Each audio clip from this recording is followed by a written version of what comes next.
Evangelho de João, capítulo 3, do versículo 13 até o versículo 21. Está escrito assim na palavra de Deus, na Sagrada Escritura.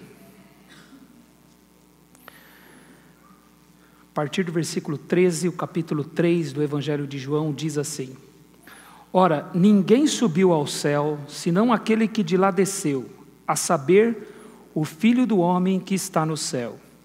E do modo por que Moisés levantou a serpente no deserto, assim importa que o Filho do homem seja levantado, para que todo o que nele crê tenha a vida eterna. Porque Deus amou o mundo de tal maneira que deu seu Filho unigênito, para que todo o que nele crê não pereça, mas tenha a vida eterna. Porquanto Deus enviou seu Filho ao mundo, não para que julgasse o mundo, mas para que o mundo fosse salvo por ele. Quem nele crê não é julgado, o que não crê já está julgado, porquanto não crê no nome do unigênito Filho de Deus. O julgamento é este, que a luz veio ao mundo e os homens amaram mais as trevas do que a luz, porque as suas obras eram más. Pois todo aquele que pratica o mal aborrece a luz e não se chega para a luz, a fim de não serem arguidas as suas obras. Quem pratica a verdade aproxima-se da luz, a fim de que as suas obras sejam manifestas, porque feitas em Deus. Esta passagem aqui, irmãos, na qual se encontra um dos versículos mais conhecidos de toda a Bíblia, que é o versículo 16 do capítulo 3 de João, porque Deus amou o mundo de tal maneira que deu seu Filho unigênito, para que todo o que nele crê não pereça, mas tenha a vida eterna. Essa passagem, ela é, na verdade, a conclusão de uma conversa que Jesus estava tendo com um homem chamado Nicodemos. Essa conversa que vai do versículo 1 até o versículo 12. E aí o texto conclui essa conversa que Jesus teve com aquele homem. Nicodemos era um homem religioso na acepção da palavra. Ele era um fariseu, o versículo 1 vai dizer isso. Ele era um fariseu, ele fazia parte então do grupo religioso talvez mais importante que existia em Israel naqueles dias. Era um grupo extremamente respeitado pelo povo por causa da sua seriedade quanto aos rituais religiosos. Eles eram meticulosos na prática religiosa. Aquilo que eles entendiam, eles se esforçavam para fazer até nos detalhes. Numa outra passagem, Jesus diz que eles eram capazes de separar o dízimo até dos temperos que eles usavam, da hortelã, do cominho. Então, este homem, Nicodemos, fazia parte desse grupo religioso importante e que era conhecido por sua seriedade, por seu empenho, sua dedicação em praticar a religião que eles ensinavam.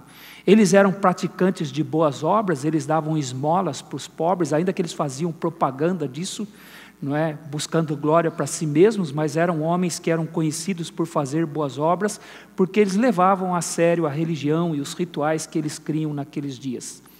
E esse homem Nicodemos aqui, ele não só era um fariseu, mas ele é chamado por Jesus, no versículo 10, de um mestre em Israel.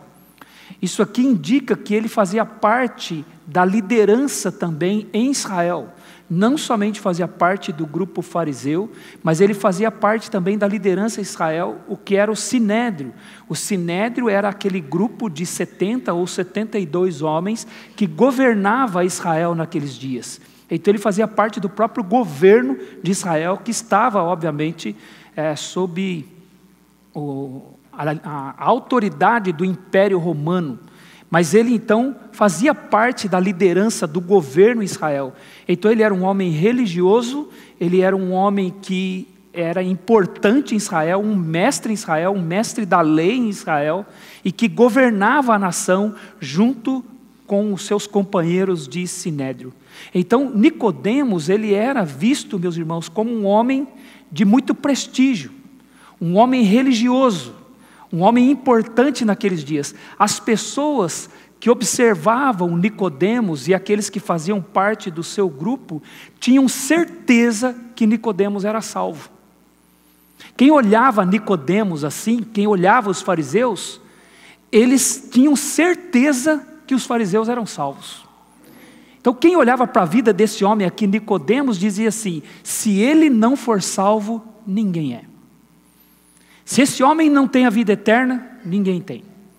Se esse homem não conhece o reino de Deus, ninguém conhece. Era essa reputação que os fariseus gozavam do povo. O povo olhava para eles e os via desta forma.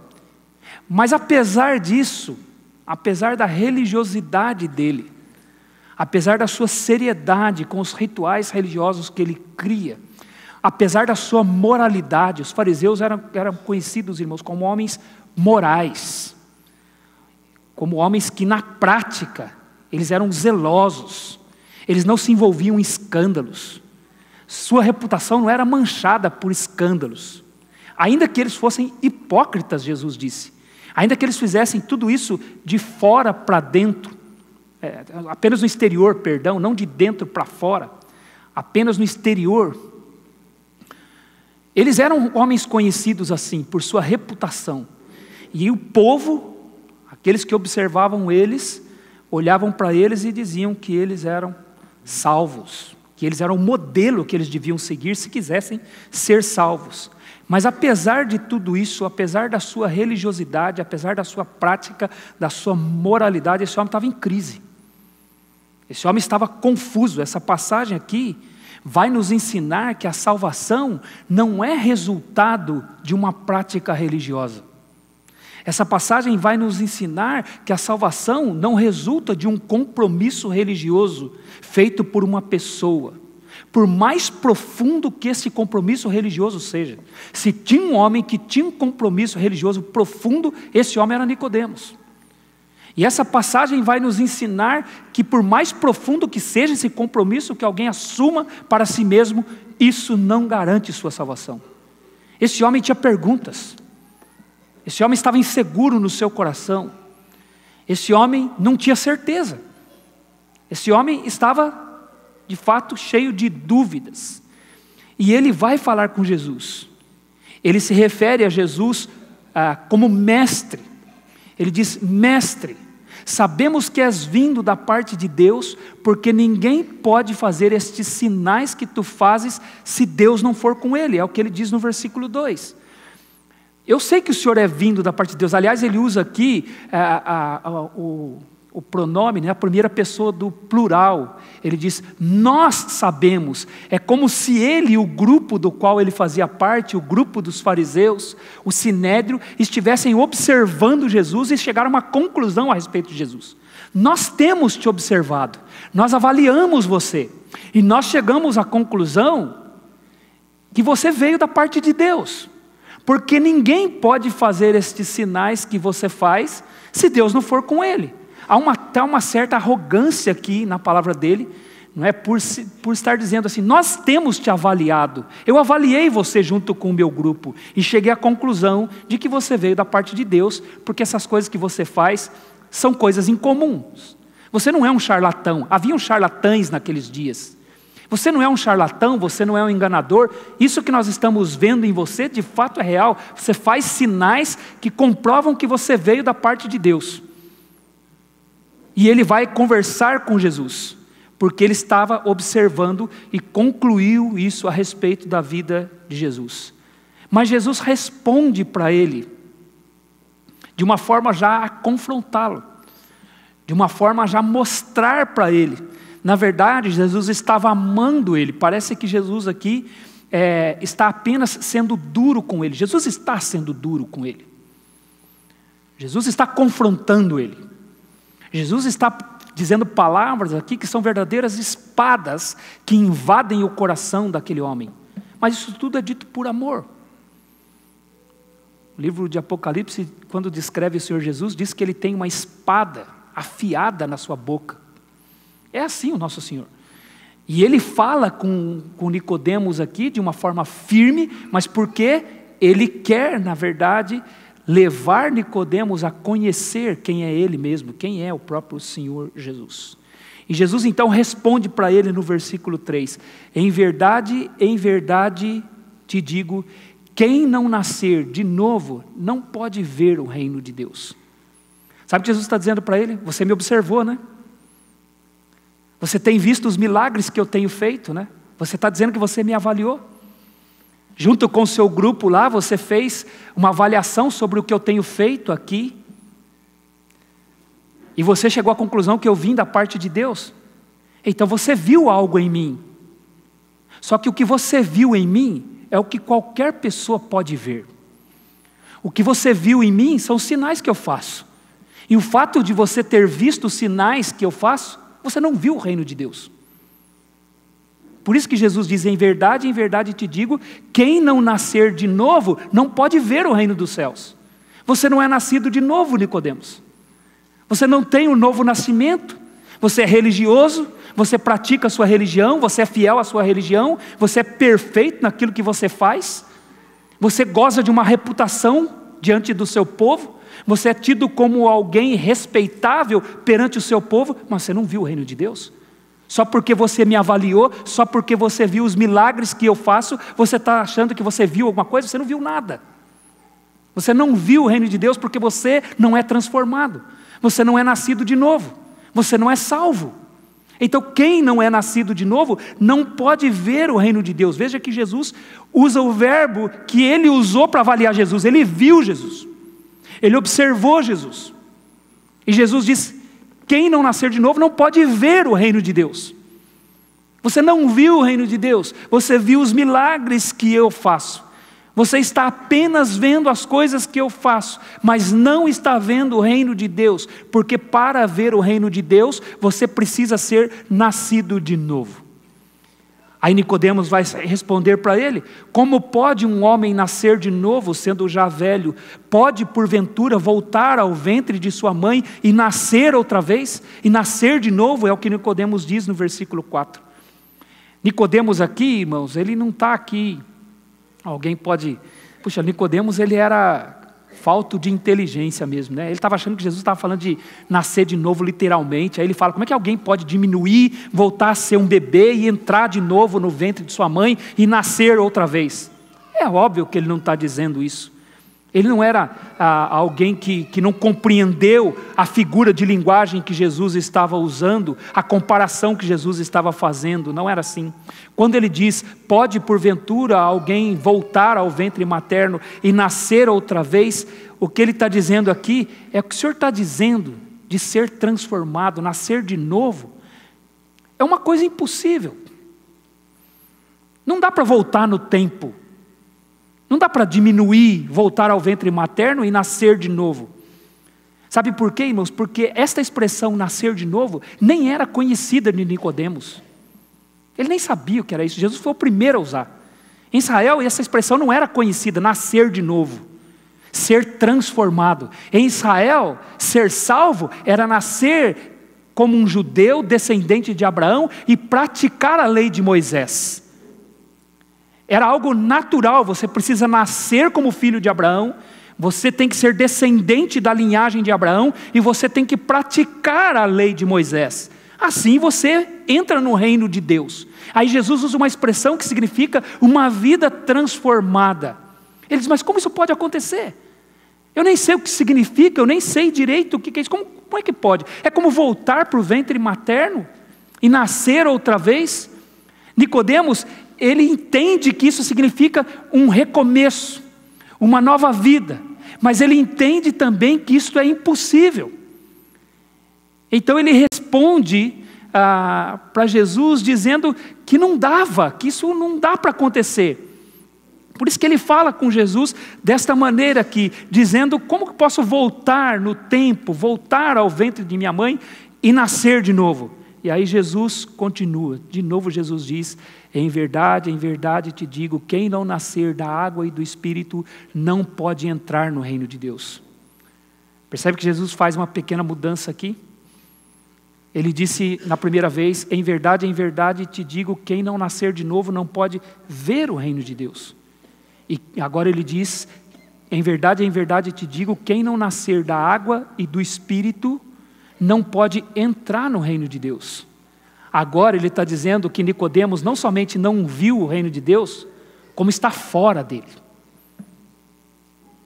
Apesar da sua religiosidade, apesar da firmeza que ele tinha, da convicção que ele tinha, de quão meticuloso ele era na sua prática religiosa, ele não havia visto e estava do lado de fora do reino de Deus.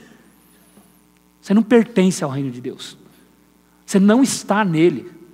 E do jeito que você é, com a sua prática religiosa, você nem vai conseguir entrar. Você vai continuar fora dele. E não fique admirado de eu dizer para você que é necessário nascer de novo, Jesus vai dizer. Não se espante disso. É necessário acontecer algo que você não pode fazer. E toda a sua vida religiosa é o que você está fazendo por você mesmo, Nicodemos. Todo o seu empenho, toda a sua dedicação é o que você está tentando fazer por você mesmo. E com isso você não vai conseguir ver o reino de Deus e nem entrar. Você está fora dele. E Jesus percebe que Nicodemos está ficando admirado. Jesus continua dizendo no versículo 6, o que é nascido da carne é carne, o que é nascido do Espírito é Espírito. Não te admires de eu te dizer, importa-vos nascer de novo. Vê o que Jesus está dizendo?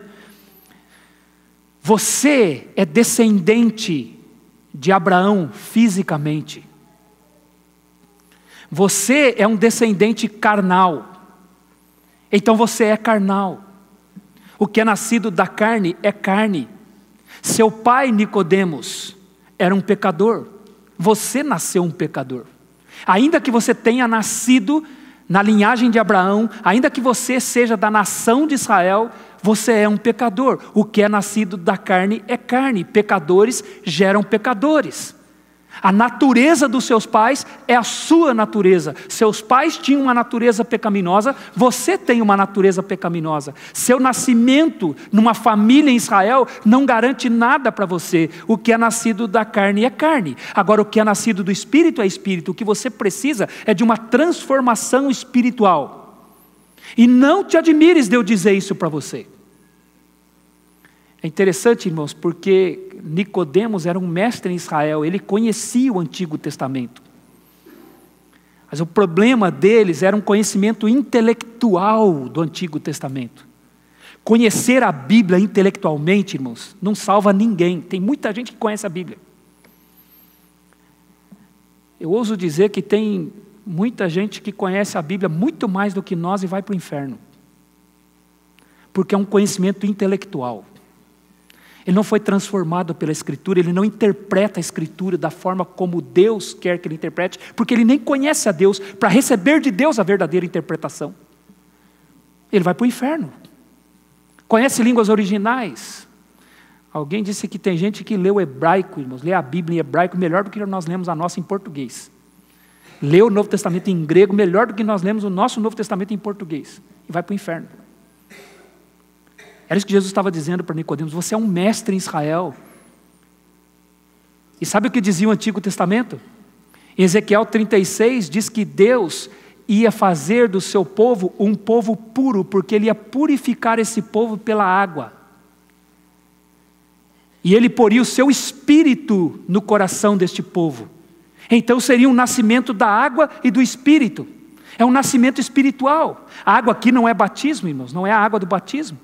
Aqui é a própria palavra de Deus que é comparada no próprio Evangelho de João, que a palavra de Deus é comparada como uma água.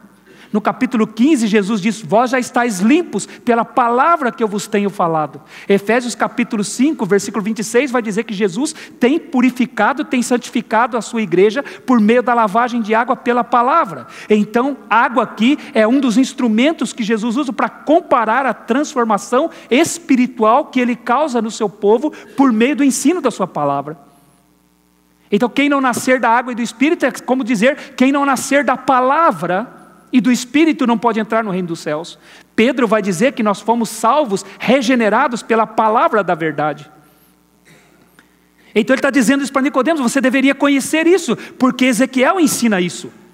Um dos grandes profetas de Israel, que você estuda, que você ensina, Nicodemos, ensina isso, mas você não enxergou, não é? Você não enxergou porque você não é transformado, você não é nascido de novo. Apesar de toda a sua religiosidade, Jesus está dizendo para Nicodemos que o novo nascimento significa uma pessoa transformada pelo poder de Deus. E quem é nascido da carne é carne e não pode ser transformado por sua prática religiosa. Nascido de novo são pessoas que passaram por uma transformação tão grande, meus irmãos, que Jesus compara aqui como um novo nascimento. É como se nascesse de novo. É como se aquela pessoa que veio agora após essa transformação é tão nova, mas tão nova, que nem ela mesma conhece. E as pessoas que a rodeiam não a conhecem. Elas estão aprendendo a conhecer essa pessoa. E Jesus chama isso de um novo nascimento. Quem é salvo? Salvo porque vai a uma igreja? Salvo porque assumiu um compromisso com uma igreja de ser frequente? Salvo porque resolveu obedecer os ensinos daquela determinada igreja meticulosamente? Salvo, meus irmãos, é uma pessoa que nasceu de novo, é uma nova criatura. Jesus estava dizendo para Nicodemos aqui que era um nascimento, aliás, essa expressão, nascido de novo, poderia muito bem ser traduzida nascido do alto. Algo que vem de cima, que não é produzido aqui, que não é feito pela nossa força, que não é feito pela nossa prática religiosa, que não é feito pela nossa frequência na igreja, que não é feito pela nossa prática religiosa na nossa casa, seja lá onde for. É algo que vem do alto, não vem daqui, não sai daqui. Essas pessoas que foram transformadas por Deus tiveram algo operado pelo próprio Deus, por isso que a expressão pode ser nascido do alto, vem de cima. Então, elas não são pessoas que assumiram um compromisso religioso. Elas não são pessoas que estão seguindo fielmente os ensinos de uma religião. Meus irmãos, elas não são pessoas que estão se esforçando para cumprir as exigências morais de uma religião, para com isso tentar garantir a sua própria salvação.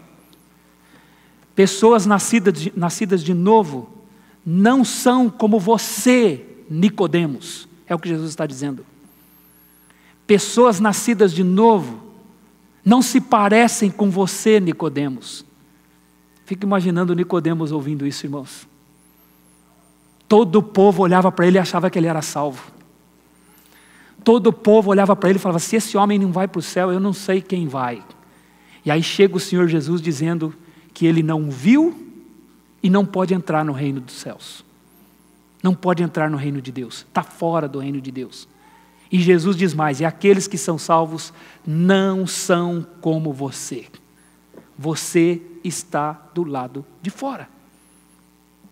Você não pertence ao reino de Deus. E aí Nicodemos, então, Senhor, então como eu faço para entrar? Como que eu vou fazer? Essa é a pergunta de Nicodemos aqui, no versículo 9. Como pode suceder isto? Como pode alguém nascer de novo então? Como pode ser isso? Como pode alguém operar o novo nascimento? Como que alguém pode fazer isso? Meus irmãos, nos Estados Unidos foi feita uma pesquisa sobre o que as pessoas pensam sobre nascer de novo. Nós devemos lembrar que o contexto da cultura norte-americana é um contexto cristão, não é? É um contexto evangélico, por assim dizer. A história daquela nação é uma história evangélica. Por isso a pesquisa ela tem um tom bastante interessante, né? Então a pesquisa perguntava às pessoas se elas achavam que elas eram nascidas de novo. Você é nascido de novo? Só que para isso precisa definir o que é um nascido de novo. O que é nascer de novo? Então a pesquisa definia que uma pessoa nascida de novo, ela tinha um compromisso pessoal com Jesus Cristo, um compromisso que ela considerava importante para ela. E para ser incluído no grupo dos nascidos de novo, a pessoa tinha que fazer a seguinte afirmação: tenho um compromisso pessoal com Jesus. Esse compromisso é importante para mim e creio que eu irei para o céu quando eu morrer, porque eu confessei meus pecados e aceitei Jesus como meu Salvador. Era essa a pergunta que a pesquisa fazia. Tenho um compromisso pessoal com Jesus? Esse compromisso é importante para mim e creio que eu irei para o céu quando eu morrer, porque eu confessei os meus pecados e aceitei a Jesus Cristo como meu Salvador. Só que a pesquisa descobriu também, irmãos, que as mesmas pessoas que faziam essa afirmação, afirmavam que eram nascidas de novo, tinham um modo de viver como o das pessoas que não afirmaram que tinham compromisso com Jesus. Viviam como as pessoas que não tinham assumido um compromisso pessoal com Jesus, que não tinham confessado os seus pecados, que não tinham aceitado Jesus como seu Salvador. O modo de viver dessas pessoas que haviam afirmado que eram nascidas de novo era absolutamente parecido com os das outras pessoas. Aí essa pesquisa foi frustrante. 26% das pessoas que afirmaram que eram nascidas de novo não viam qualquer problema em fazer sexo antes do casamento. Para elas não tinha problema nenhum, mas elas afirmavam que eram nascidas de novo, que haviam aceitado Jesus como seu Salvador, que haviam confessado os seus pecados e que haviam assumido um compromisso pessoal com o Senhor Jesus. Outras tantas não viam problema nenhum no divórcio, e que o divórcio é sim uma saída talvez para um casamento em crise.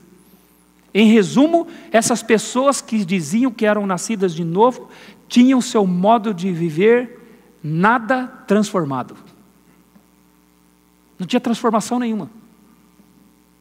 Mas afirmavam que eram nascidas de novo. E isso até motivou, irmãos, que fosse escrito um livro sobre isso. E o nome do livro é este: O Escândalo da Consciência Evangélica. Por que os cristãos vivem como o resto do mundo? O autor escreveu esse livro. Isso está, irmãos, relatado no livro do Don Carson, O Deus Presente, na página 173 e 174. Ele conta isso.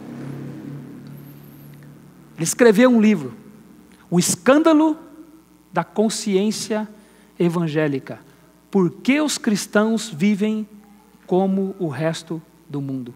Quando Jesus comparou aqui, meus irmãos, uma pessoa nascida de novo com o vento, Jesus estava ensinando Nicodemos sobre o que é o novo nascimento. Veja que Jesus faz essa comparação no versículo 8. Jesus diz assim: o vento sopra onde quer, ouves a sua voz, mas não sabe de onde vem. Assim é todo o que é nascido do Espírito. Quando Jesus compara aqui o novo nascimento com o vento, Jesus está dizendo para Nicodemos que uma pessoa transformada, ela demonstra essa transformação, assim como o vento que você não pode ver, mas ele demonstra que ele está presente. Você não vê o vento. E naqueles dias, com conhecimento bem diferente do que nós temos hoje a respeito do clima, a respeito das mudanças climáticas, da geografia, da física. Obviamente eles tinham menos conhecimento ainda a respeito do vento do que nós temos hoje.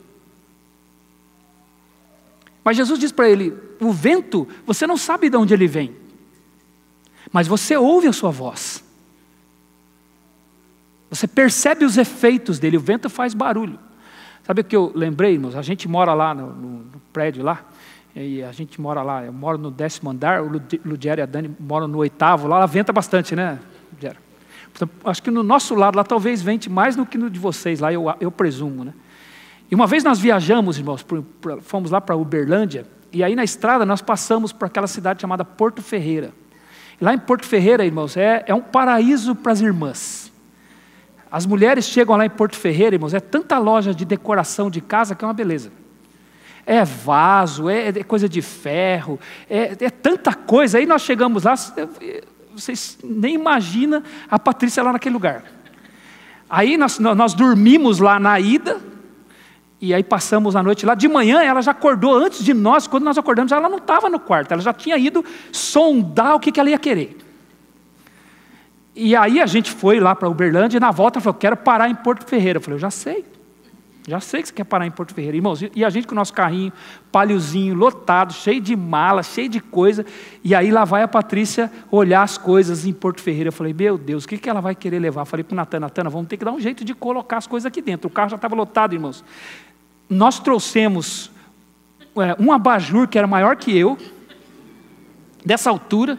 Trouxemos 3 vasos, era porcelana. Aquilo eu não sei. Oi? É uma louça que eles produzem lá em Porto Ferreira. 3 vasos daquele. Trouxemos uns outros objetos de louça também. E a mulher foi embrulhando aquilo no jornal. Eu falei, eu tenho que colocar isso no carro. Isso tem que chegar inteiro lá em casa.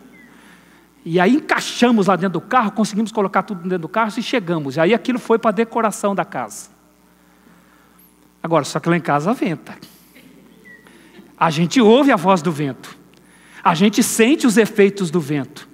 Irmãos, e aqueles vasos sentiram como nunca os efeitos do vento lá em casa. Dos 3, só tem um lá e está remendado. Já foi 2.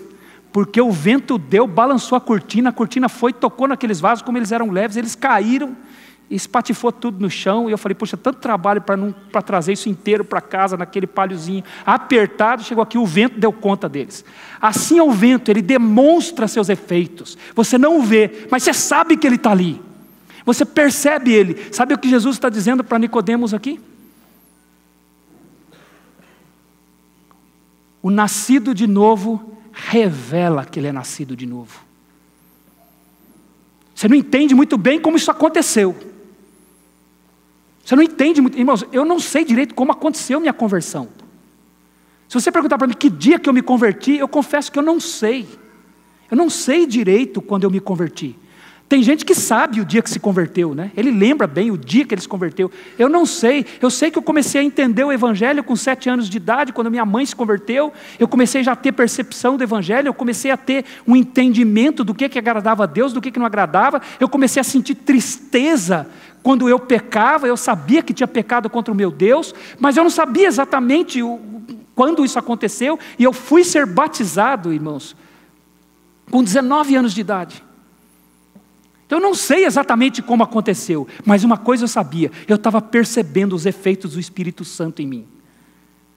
Os efeitos estavam se apresentando em mim. Eu não sei de onde veio, não sei quando começou, mas eles estavam ali. Isso é um salvo. Você percebe algo nele que não é dele, que é do Espírito Santo. Ele é nascido de novo. Não é o esforço dele, não é a religiosidade dele, não é o empenho dele, é algo que não é dele, é do alto, é nascido de novo. É isso que Jesus estava dizendo para Nicodemos. Nicodemos, sabe quem vai entrar no reino dos céus? Aquelas pessoas nas quais nós percebemos os efeitos da salvação. É perceptível. Dá para perceber, dá para experimentar, assim como o vento, que quando ele chega, cheguei, eu estou aqui. Nós percebemos ele. Jesus está dizendo aqui que a pessoa que vai entrar no reino dos céus, meus irmãos, é transformada por um milagre. Milagre do novo nascimento. Ainda que não saibamos exatamente como foi que isso aconteceu, como isso foi operado nela, nós podemos perceber claramente seus efeitos. Uma pessoa nascida de novo possui algo em sua vida, irmãos, que não é da sua natureza. Não é resultado do seu nascimento carnal. O que é nascido de carne é carne. E o que é nascido do Espírito é Espírito. Então a pessoa que vai entrar no reino dos céus possui evidências do poder do Evangelho na sua vida. Ela não é nascida de novo porque resolveu se filiar a uma igreja e seguir corretamente os ensinos daquela igreja, ainda que o salvo queira fazer isso. Mas não é isso que é o novo nascimento. Muitos podem fazer isso, irmãos. Muitas pessoas podem fazer isso e necessariamente não serem transformadas pelo poder do Evangelho. A pessoa nascida de novo foi de fato transformada e há evidências na sua vida de que isso aconteceu. Nicodemos entendeu o que Jesus estava dizendo. Senhor, então como pode alguém fazer isso na sua própria vida? Como pode alguém operar essa transformação em si mesmo? Como pode alguém nascer de novo? E Jesus vai dizer para Nicodemos: ninguém pode. Ninguém pode. Nenhum ser humano pode mudar a sua vida de maneira que ele consiga entrar no reino de Deus. Nenhum ser humano. Você não pode fazer nada por você mesmo, Nicodemos. Você viu meus sinais, mas você não viu nada do meu reino. Sua prática religiosa nem mesmo pode colocar você perto do meu reino. Você não está perto do meu reino. E nem vai entrar nele por sua prática religiosa. Jesus vai então mostrar para Nicodemos, irmãos, de onde vem este novo nascimento. De onde ele vem? Veja o versículo 10. Tu és mestre em Israel e não compreendes estas coisas? Em verdade te digo, que nós dizemos o que sabemos e testificamos o que temos visto. Contudo, não aceitais o nosso testemunho. Se tratando de coisas terrenas, não me credes, como crereis se falar das celestiais? Ora, ninguém subiu ao céu, senão aquele que de lá desceu, a saber, o Filho do homem que está nos céus. Sabe de onde vem este novo nascimento? Este novo nascimento vem do céu. Este novo nascimento vem através de mim, porque eu desci do céu. Eu vim de cima. Esse novo nascimento só pode ser operado por alguém que veio do alto. É o nascimento de cima. Só pode ser realizado por alguém que veio. Por isso que Jesus fala: se eu estou falando de coisas terrenas, você não crê? O que você vai fazer se eu falar das coisas celestiais? As coisas que são do céu, não das coisas que são da terra. O novo nascimento só pode ser realizado por mim, Nicodemos. É o que Jesus está dizendo. Só pode ser realizado por mim. Você tem que crer em mim. Não é sua religiosidade, é sua fé. Você tem que crer em mim. Jesus explica isso para Nicodemos, irmãos, lembrando de uma passagem do Antigo Testamento. Jesus diz no versículo 14: e do modo por que Moisés levantou a serpente no deserto, assim importa que o Filho do homem seja levantado, para que todo o que nele crê tenha a vida eterna. Jesus explica esse novo nascimento para Nicodemos usando essa passagem que Nicodemos conhecia. Uma passagem que está lá em Números capítulo 21. Quando o povo de Israel se revoltou contra Moisés, se revoltou contra Deus e contra Moisés. E eles começaram a dizer para Moisés: você nos trouxe aqui para morrermos nesse deserto aqui, sem pão e sem água, porque nós estamos cheios já, enfastiado deste pão vil. Sabe o que eles estavam dizendo? Nós estamos enjoados desse maná que Deus está nos dando. A gente não aguenta mais comer esse maná. Nós vamos morrer de fome aqui, porque nós não temos pão e não temos água. Você nos trouxe aqui para morrer de fome aqui? Para morrer de sede aqui? Não era melhor ter ficado no Egito? Aí o texto diz, irmãos, que Deus ficou irado com o povo. E Deus enviou serpentes que mordiam o povo. E muita gente estava morrendo no meio do povo de Israel pelas mordeduras das serpentes. E aí o povo se arrependeu. E o povo chegou para Moisés e disse assim: nós estamos arrependidos. Ora a Deus e pede que Ele nos livre das serpentes. E aí você lembra da passagem? O Senhor mandou Moisés fazer uma serpente e colocar essa serpente sobre uma haste e levantar. E todo aquele que era mordido pelas serpentes, que olhava para aquela serpente de bronze que Moisés havia feito, ele não morria. Ele escapava da morte, só por olhar para aquela serpente que Moisés havia feito. E Jesus diz: aquela serpente sou eu vou ser levantado da terra, e todo aquele que olhar para mim vai ter a vida eterna. Aí você fica imaginando Nicodemos: Senhor, eu estou fazendo tanto esforço, estou colocando tanto empenho na minha religiosidade, o Senhor está dizendo que é só olhar para o Senhor?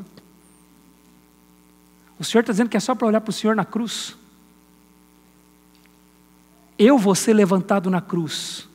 Quem olhar para mim vai ter a vida eterna, vai entrar no meu reino. Não é possível que seja só isso. Não, é tudo isso.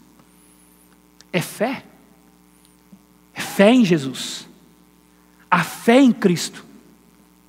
A fé que transforma, a fé que tem evidências de um novo nascimento, a fé que não veio do homem, não vem de obras para que ninguém se glorie, vem de Deus, é um dom de Deus, vem do alto, veio do Pai das luzes, vem por meio de Jesus Cristo. Esta fé é a fé que salva.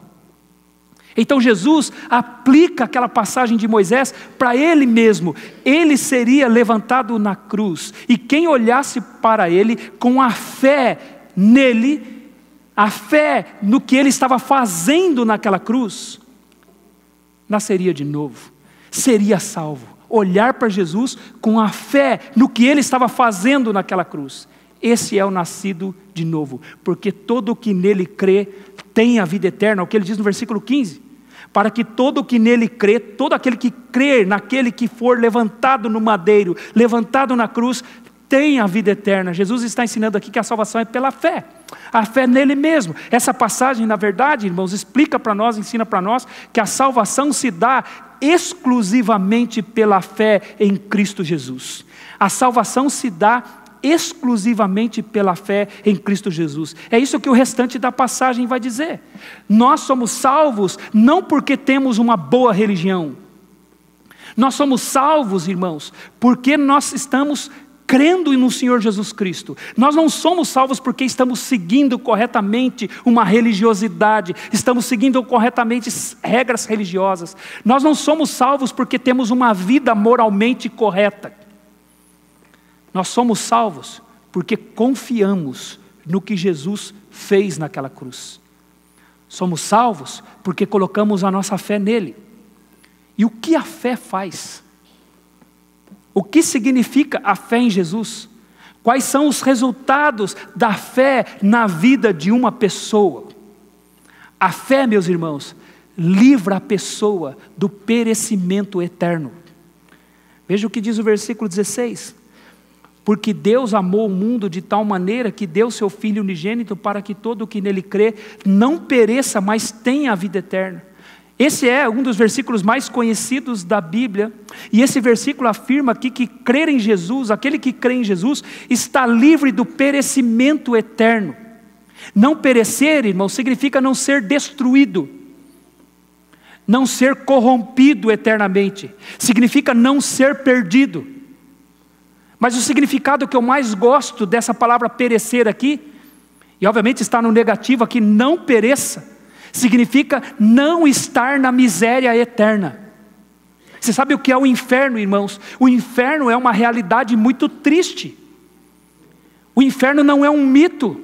O Senhor Jesus é o personagem bíblico que mais falou sobre a realidade do inferno.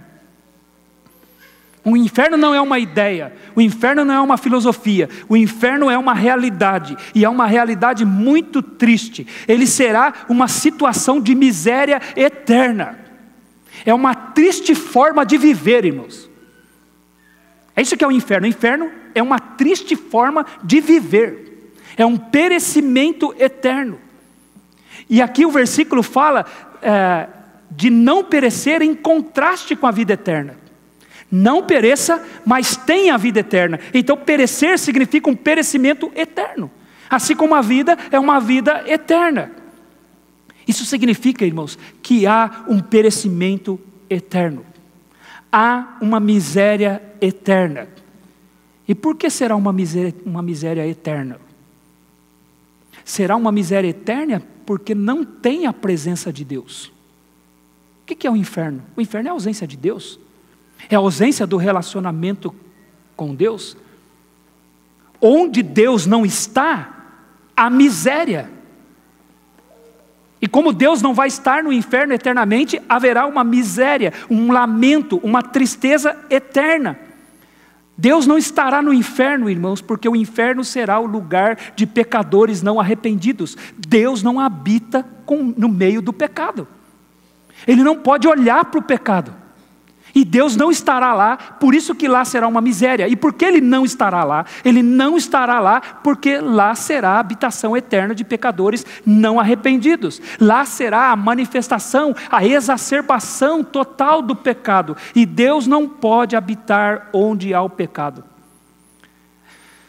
Deus criou um lugar então, irmãos, um modo de vida onde será colocado os pecadores não arrependidos. E o que é a salvação? A salvação é ter Deus perto. É ter relacionamento pessoal com Deus, conhecer a Deus. João capítulo 17, versículo 3, Jesus define a salvação. O que é a salvação? O que é a vida eterna? A vida eterna é esta: que te conheçam a Deus, que te conheçam a ti, Deus único e verdadeiro, e a teu Filho Jesus, a quem enviaste. O que é a vida eterna? É conhecimento de Deus. E o que é conhecimento na Bíblia? Conhecimento na Bíblia é relacionamento com Deus, relacionamento pessoal com Deus. Então ter a vida eterna, ser salvo, é conhecer a Deus, mas é também ser conhecido por Deus.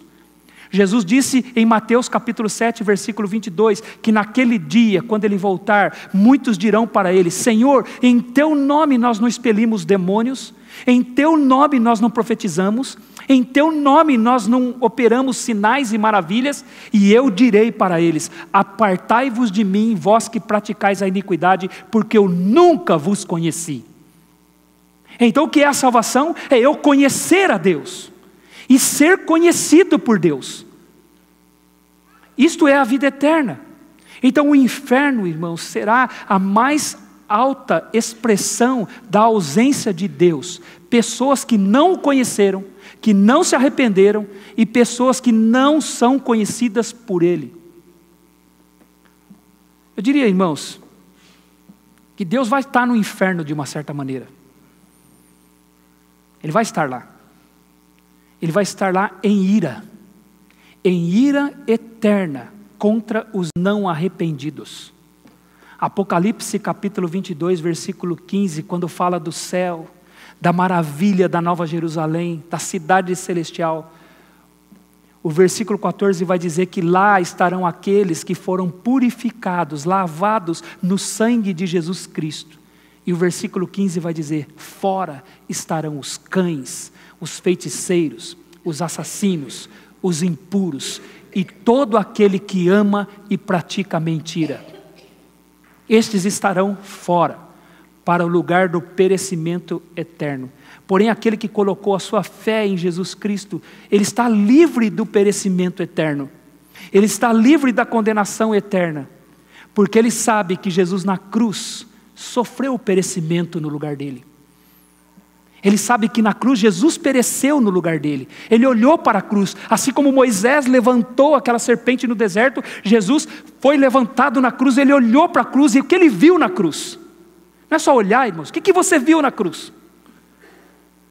Como eu gosto daquele hino, eu esqueci o número, acho que é 215, foi na cruz, onde um dia eu vi o quê?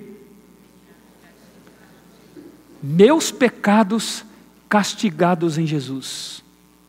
Foi ali pela fé que meus olhos abri, e eu agora me alegro em sua luz. O que você vê na cruz? O que você viu na cruz?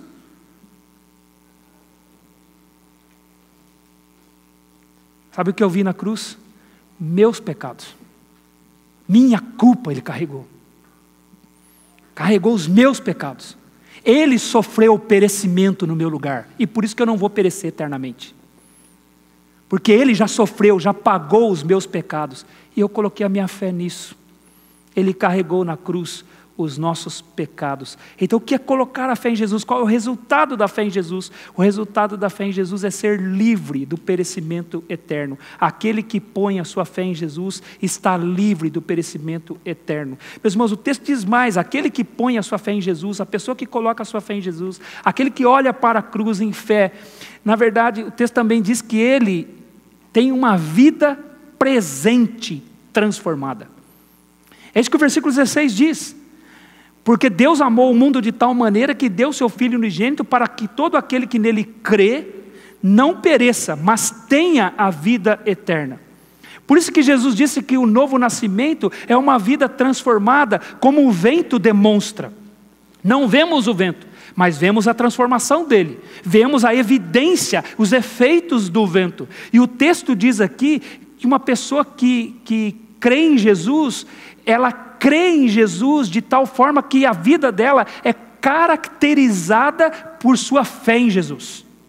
É uma transformação presente. O texto aqui não diz uma pessoa que creu em Jesus. Diz uma pessoa que crê em Jesus. Isso faz diferença, pastor? É claro que faz. Há uma diferença aqui. Não é uma pessoa, irmãos, que um dia respondeu a um convite de um pregador. Não é uma pessoa que um dia um pregador pregou uma mensagem para ele e perguntou se ele queria aceitar Jesus. Ele disse que sim. Não é isso.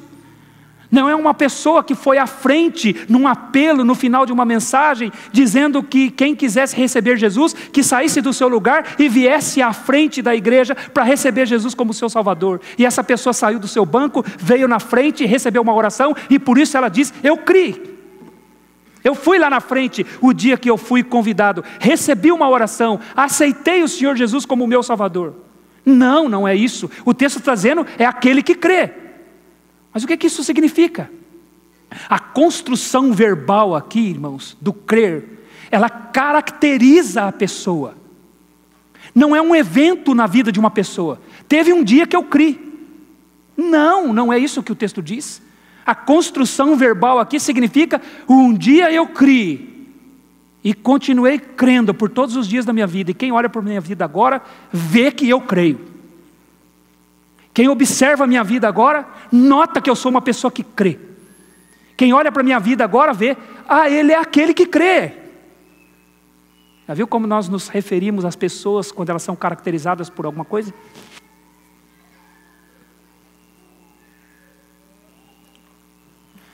Imagine que na sua casa, toda semana passa alguém vendendo pão. E aí você está conversando com a sua esposa ou com o seu marido, você quer se referir a essa pessoa, mas você não sabe o nome dela. E aí então o que você diz? Eu estou falando daquele homem que vende pão. O que significa? Que aquele homem é caracterizado por alguém que vende pão. Ele vende pão todo dia. Então ele é caracterizado por ser assim. Por uma pessoa que vende pão. E quando você fala daquele que vende pão, você sabe de quem se está falando. É isso que o texto está dizendo. É aquele que crê. É aquele que é marcado pelo fato da fé dele estar em Cristo Jesus. Ele confia em Jesus. Ele vive para Jesus.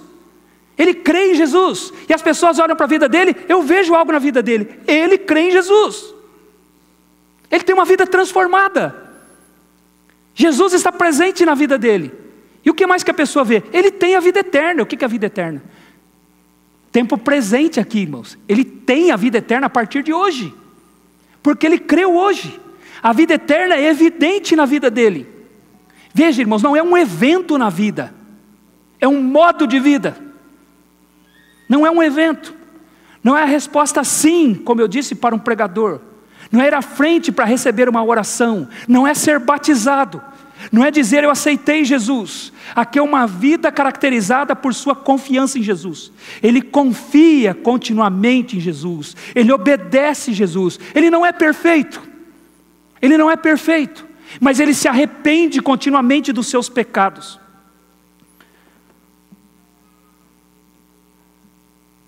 Irmãos, eu ouvi um testemunho muito interessante e engraçado até, de um rapaz que ligava para o pastor e dizia assim: pastor, olha, eu não sei se eu sou crente. O que acontece com a sua vida? Pastor, vai chegando sexta-feira, eu fico com vontade de sair com os meus amigos para beber. E aí eu acabo saindo com os meus amigos e eu bebo a noite inteira, fico até de madrugada com eles. Quando chega no outro dia, a hora que eu acordo, eu estou triste, arrependido, me sinto um lixo. E aí ficou ligando para o pastor diz assim: faz o seguinte, não vai mais para a igreja não. A igreja não é para você não. Vai para a igreja não. Deixa de ir para a igreja. Sai só com os seus amigos só, rapaz. Já que você vai para o inferno mesmo, vai se divertindo. Bebe mesmo, rapaz. Vai com seus amigos, se afunda nisso aí. Aí ele falou: não, pastor, mas eu não estou entendendo. Está entendendo sim, vai, rapaz. Vai para o mundo, lá é seu lugar. Igreja não é para você não. Igreja não é para você não. Vai se divertir, rapaz. Você vai para o inferno mesmo, rapaz. Você vai ficar para quê na igreja? Larga desse negócio aí. Não, pastor, eu não posso fazer isso. Por que você não pode? Não, eu fico muito triste. Ele falou: então você é salvo. Então você tem que ir para a igreja. Então para de beber com seus amigos, larga isso aí, vai para a igreja. Vai servir a Deus. Você é salvo, seu lugar é com o povo de Deus. Então o que é o crente? Ele é perfeito? Não, ele se entristece quando ele peca. Ele sofre. Ele não faz pouco caso do pecado, porque ele é alguém que crê. Ele é marcado por ser alguém que crê. A sua fé está em Cristo. Ele não quer trair o seu Salvador. Ele não quer ofender o seu Salvador, mas ele é fraco. Ele peca. O que ele faz? Ele se arrepende, ele se entristece. E o lugar dele é onde? Com o povo de Deus. Porque ele crê. Ele é marcado por ser alguém que crê. E então ele tem que abandonar o pecado. Ser livre do pecado. Porque ele tem o poder para isso. Porque o poder de Deus transforma o presente. Ele crê e tem a vida eterna. Todo aquele que crê. Por isso a Bíblia vai dizer: se alguém está em Cristo, é nova criatura. As coisas velhas já passaram, eis que se fizeram novas. Paulo disse: assim como nós fomos mortos com Jesus, sepultados com Ele pelo batismo, assim andemos em novidade de vida. A fé em Jesus transforma o presente da pessoa, porque ela crê em Jesus. Quero terminar, eu tenho só alguns minutos aqui, eu tenho tanta coisa para dizer. Mas o que a fé em Jesus faz? A fé em Jesus coloca a pessoa debaixo do perdão de Deus. Veja o que Jesus diz nos versículos 17 e 18. Porquanto Deus enviou seu Filho ao mundo, não para que julgasse o mundo, mas para que o mundo fosse salvo por ele. Quem nele crê não é julgado. O que não crê já está julgado, porquanto não crê no nome do unigênito Filho de Deus. O texto diz que Jesus não veio para julgar o mundo. Em sua primeira vinda, irmãos, e aqui está se referindo à primeira vinda de Jesus, Jesus não veio trazer julgamento ao mundo. Lucas capítulo 19, versículo 10, ele falando na casa de Zaqueu, ele diz que o Filho do Homem veio buscar e salvar o que se havia perdido. Em Mateus capítulo 20, versículo 28, ele vai dizer: tal como o Filho do Homem, que não veio para ser servido, mas veio para servir e dar a sua vida em resgate de muitos.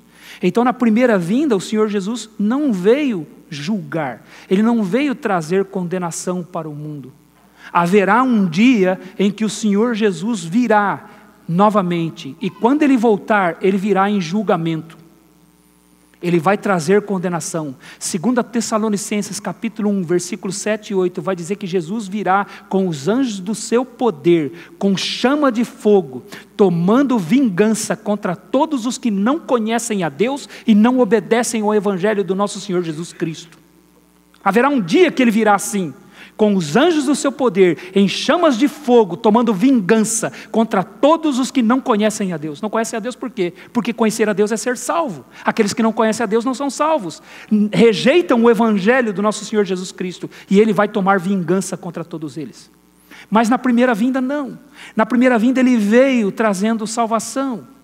Sua primeira vinda foi de salvação, trazendo a proposta do perdão de Deus, como Romanos vai dizer no capítulo 3, que Deus propôs na propiciação do sangue de Jesus Cristo a reconciliação. Então Ele veio trazendo a proposta do perdão de Deus. Ele veio demonstrar o amor de Deus. Por isso diz o versículo 16 que Deus amou o mundo de tal maneira. Você sabe por que é tal maneira? É porque é o amor pelo mundo. O amor de Deus é tão grande que Ele amou o mundo. O que tem no mundo? O amor de Deus, irmãos, não é como esse amor que nós temos na nossa cultura. Que a gente olha um objeto que atrai a nossa atenção, olha uma pessoa que atrai a nossa... amei. Rapaz olha para a moça, olha e fala: puxa, aquela ali eu amaria facinho, facinho. Que ela é bonita aos seus olhos. Ele é egoísta, ele só pensa em si. Deus não olhou para o mundo e falou: como o mundo é lindo. Olha como o mundo é maravilhoso. Como o mundo de fato está atraindo a minha atenção. Deus não olhou para o mundo, irmãos, e viu coisas nele que atraíssem o seu amor. É por isso que Ele amou de tal maneira. Porque Ele amou... Você não vai se ofender comigo? Ele amou aquilo que não valia nada. Eu e você. Lucas capítulo 14 conta uma parábola que... e é para expressar o amor de Deus, a graça salvadora de Deus, que um homem preparou uma festa, E quando a festa estava pronta, ele mandou chamar os convidados, e os convidados começaram a se desculpar. Um disse que não podia ir porque tinha comprado uma terra, precisava ver. O outro disse que não podia ir porque tinha comprado uma junta de bois, 5 juntas de bois, precisava experimentar. E o outro disse que não podia ir porque tinha marcado o seu casamento. E aí voltaram e falaram: ninguém quis vir, chamamos os convidados. Aí ele falou: então vá pela rua e chame os coxos, os aleijados, aqueles que estão pelas sarjetas, porque a minha casa não ficará vazia. Traz estes mesmos. Quem são os coxos, os aleijados? Aqueles que estavam pelas beiras das ruas. Quem são, irmãos? Nós somos.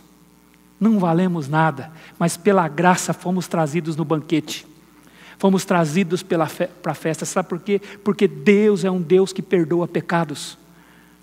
Isso que Jesus diz aqui, Ele não veio para julgar o mundo, mas veio para que o mundo fosse salvo por Ele.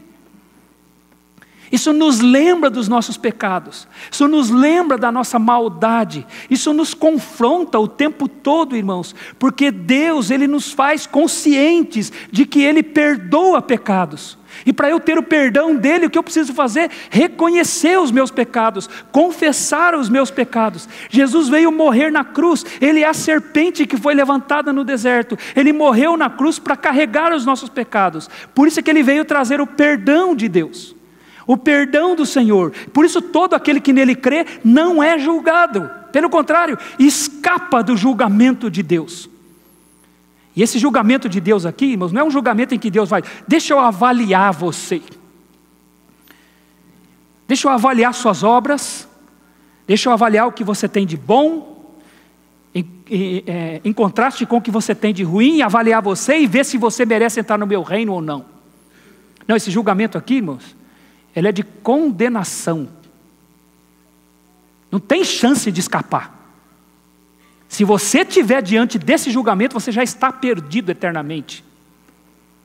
Não é um julgamento onde Deus vai avaliar a sua vida para ver se você merece entrar no céu ou não. É um julgamento de condenação.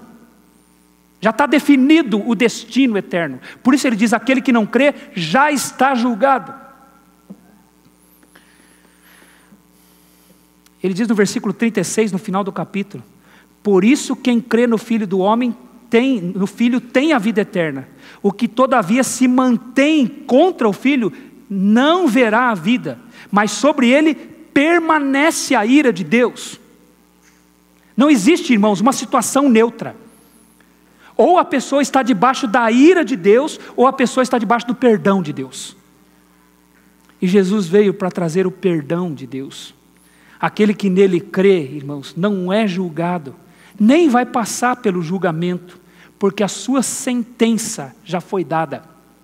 Porque Jesus carregou seus pecados na cruz, ele foi perdoado, ele foi declarado justo por Deus. Não há mais condenação para aqueles que estão em Cristo Jesus. Confiamos nele e por isso, irmãos, fomos perdoados. Entendemos a sua obra na cruz, entendemos o que ele fez na cruz, vimos ali os nossos pecados castigados em Jesus, nos arrependemos e agora estamos perdoados. Aqueles que creem já não serão julgados. Agora, o que uma pessoa precisa fazer então, irmãos, para ser condenada? Se quem crê não é julgado, o que uma pessoa precisa fazer? Nada, irmãos. A pessoa não vai para o inferno por aquilo que ela fez. Ela vai para o inferno por aquilo que ela não fez. E o que ela não fez? Ela não creu em Jesus. Ela não colocou sua fé em Jesus. Ela rejeitou Jesus. E por isso ela já está julgada. E ela pode escapar desse julgamento se ela crer, se ela colocar a sua fé em Jesus. Nós cremos, por isso estamos perdoados pelo Senhor. Não somos mais julgados, escapamos da condenação eterna. Meus irmãos, tenho 2 pontos ainda. Eu gostaria apenas de citá-los para você e refletir alguns minutos ainda. A fé no Senhor Jesus também, ela tem como resultado, irmãos, a transformação do nosso amor. Veja o que Jesus diz no versículo 19: o julgamento é este, que a luz veio ao mundo, e os homens amaram mais as trevas do que a luz, porque as suas obras eram más. Pois todo aquele que pratica o mal aborrece a luz, e não se chega para a luz, a fim de serem arguidas as suas obras. O texto diz que a luz veio ao mundo, e os homens amaram mais as trevas do que a luz. Quem não crê em Jesus ama as trevas, ama as coisas deste mundo, porque as suas obras são más. E ele ama as trevas. Essas pessoas querem se manter escondidas. Elas não querem tratar seus pecados. Elas querem manter seus pecados escondidos. E a ideia de manter escondido aqui, irmãos, é mais do que não contar para ninguém, manter coisas secretas. Não é isso. Envolve isso, é mais do que isso. A pessoa quer viver no mundo porque o mundo não trata o pecado. Então a pessoa prefere viver lá. Ela não ama a luz, porque a luz revela o pecado. A luz mostra quem ela é. E quando ela vem para a luz, suas obras são arguidas, são questionadas, são confrontadas. Ele é chamado ao arrependimento, ele é chamado a abandonar aquelas obras. Então ele foge da luz, sabe por quê? Porque ele ama as coisas das trevas. E amar as trevas, sabe o que é amar as trevas? Mas amar as trevas não é aqueles cultos feios, que criam repúdio em nós, que a gente tem, sabe, que a gente não gosta, a gente acha que coisa feia, que coisa de Satanás. A gente olha para as trevas, a gente ouve o termo trevas, acha que são aquelas coisas, sabe, horripilantes que as pessoas fazem. Sabe o que é amar as trevas? São as ideias do mundo. Amar os conselhos do mundo. Amar a filosofia deste mundo. Isso é amar as trevas. Mas quando alguém crê em Cristo, ele passa a amar outras coisas. Ele faz aquilo que João vai dizer, lá em 1 João capítulo 2, versículo 15. Ele não ama o mundo, nem as coisas que há no mundo, porque ele sabe que o mundo passa, bem como as suas concupiscências, mas aquele que ama a Deus permanece para sempre. Ele passa a amar Deus agora ele ama outras coisas. Sabe, a pergunta que eu tenho que fazer para mim constantemente é: o que eu amo? O que é o objeto do meu amor? Quais as coisas que você ama? Defina para você as coisas que você ama e você vai determinar a sua maturidade cristã. Você vai reconhecer sua salvação, você vai reconhecer o perdão de Deus pelas coisas que você ama. O que você ama? Porque quem ama a Deus, ele vem para a luz. Ele se aproxima da luz. E é o último ponto. Sabe quem coloca fé no Senhor Jesus Cristo? Isso gera humildade nele. Ele é humilde. Veja o versículo 21. Quem pratica a verdade, aproxima-se da luz, a fim de que as suas obras sejam manifestas. Mas por que ele quer que elas sejam manifestas? Ele não é como o outro que quer esconder. Ele não é como o outro que quer viver no mundo, porque lá no mundo ninguém questiona o pecado dele. Ninguém argui as suas obras. Mas ele vem, por quê? Porque ele quer que estas obras apareçam. E por que ele quer que elas apareçam?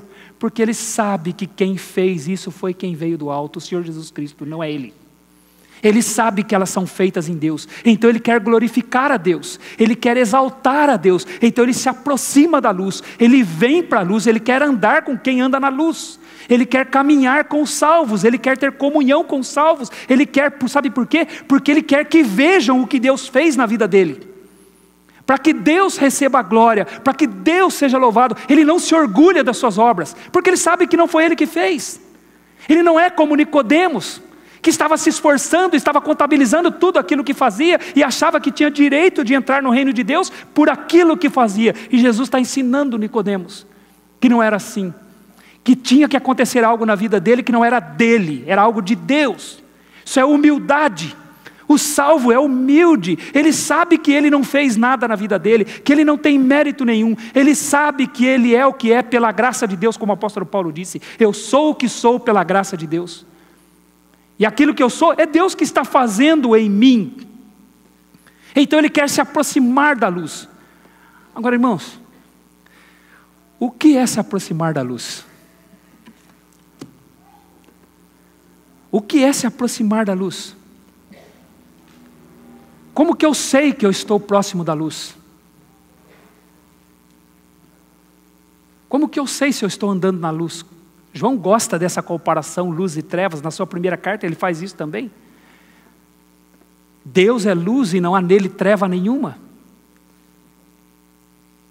E o que é andar na luz? Irmãos, é inevitável nós não usarmos a igreja como um parâmetro para eu saber se eu estou andando na luz. Por isso que Deus deu a igreja é a misericórdia de Deus. A igreja é uma dádiva de Deus, meus irmãos. A igreja é uma bênção para a nossa vida. A igreja não é perfeita. Quando as pessoas chegam aqui na igreja, vêm conversar comigo, falam, pastor, eu tenho ouvido a respeito dos ensinos da igreja, tenho gostado, quero ficar aqui. Eu falo, olha, deixa eu alertar você. Não crie expectativas irreais. Nós somos um grupo de pecadores, mas nós somos arrependidos. Nós amamos a Deus. Nós queremos acertar com Deus. Erramos muitas vezes, mas queremos acertar com Deus. Nós não somos perfeitos. Não crie expectativas fora da realidade que você vai se decepcionar. Mas se quiser se juntar conosco, se junte. Sabe por quê, irmãos? A igreja é um meio real que Deus deu para eu e você nos avaliarmos e saber se estamos andando na luz. Se estamos nos aproximando da luz. A igreja está para o crente hoje como aquela árvore no jardim estava para Adão. Como Adão sabia se ele tinha comunhão com Deus. Como Adão sabia se ele estava bem com Deus. Quando ele olhava para aquela árvore. Naquela árvore eu não posso comer. E se eu não comer, eu estou bem com Deus. Se eu comer, eu estou mal com Deus. Como que você sabe se você está andando na luz? Olha a misericórdia de Deus. Deus não é confuso. Ele não é confuso conosco. Ele nos deu a igreja para eu avaliar se eu estou andando na luz. Eu meço o meu relacionamento com Deus pelo relacionamento com meus irmãos. Você vai tomar ceia agora. O que isso significa? Relacionamento com Deus, relacionamento com os irmãos. Estou andando na luz. Minha vida está aqui inserida com os irmãos, a sua vida está aqui inserida com os irmãos. O que acontece quando alguém se afasta de nós? Para onde ele foi? Segundo o texto, irmãos, para onde ele foi? Ele foi para as trevas. Nós temos que chorar, temos que nos preocupar, temos que orar por ele, temos que falar com ele, porque o prejuízo é dele. O prejuízo é dele. Não somos perfeitos, mas estamos andando na luz. É a forma de nós medirmos o nosso relacionamento com Deus. Então nós queremos cada vez mais estarmos na luz, porque as nossas obras são feitas em Deus, para que Ele receba a glória. Você concorda com isso? Vamos orar? Vamos.